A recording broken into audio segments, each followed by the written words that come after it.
welcome to my channel April Flowers. I'm Tushara. Today I'm going to share with you my recipe for black chickpea curry, that is Kadala curry in Kerala style. So let's see what are the ingredients we need for that.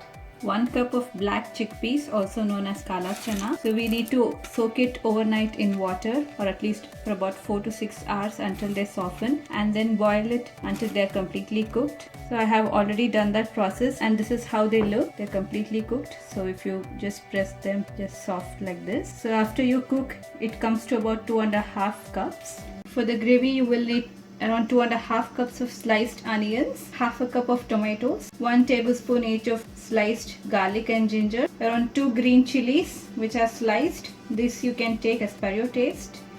Few curry leaves, 2 dry red chilies, half a teaspoon of mustard seeds, some whole spices such as half a teaspoon of cumin seeds or jeera, quarter teaspoon of fennel seeds or saunf, 1 green cardamom or ilaichi, 1 small bay leaf, 4 cloves, half-inch piece of cinnamon, 2 petals of star anise, that's optional. Instead of all these whole spices, you may take ready-made garam masala powder around 3/4 tablespoon, ground spices such as a teaspoon each of turmeric powder and red chili powder, 2 teaspoons of coriander powder, and finally half a cup of thick coconut milk. You may just leave it out if you don't wish to use it. To start with, I'll heat around 3 tablespoons of cooking oil in a pan. Additionally, coconut oil is used. When the oil heats up, we'll add the mustard seeds and let them crackle. Next, we'll add the red chilies and few curry leaves. After a few seconds, we'll add the sliced garlic and ginger and we'll saute for a few seconds. Next, we'll add in the sliced onions, half a teaspoon of salt, and we'll saute the onions until they are soft. Once the onions soften a little, we'll add the green chilies and few curry leaves. Continue sauteing until the onions get a light brown color. Alright, the onions have got a light brown color. So at this point, we'll reduce the heat to a minimum and add the ground spices, that is turmeric, red chili and coriander powder. And we'll now quickly saute the ground spices. So if you're using ready-made garam masala powder, you can add that at this point. Now we'll add the tomatoes. Mix it in and we'll cover and let the tomatoes cook over medium heat. It will take around 2 to 3 minutes.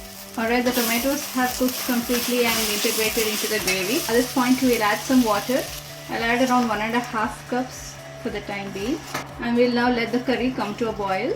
While the curry is boiling, we'll dry roast the whole spices. So I'll roast it on medium heat. Alright, it's been about 2 to 3 minutes. The spices have roasted very well and they're giving out a very nice aroma. So we'll just crush it into a fine powder. Alright, the curry has come to a boil. So I'm gonna add the powdered roasted spices. So this gives the distinct flavor of the curry. Mix it in. Now we'll add the boiled chickpeas.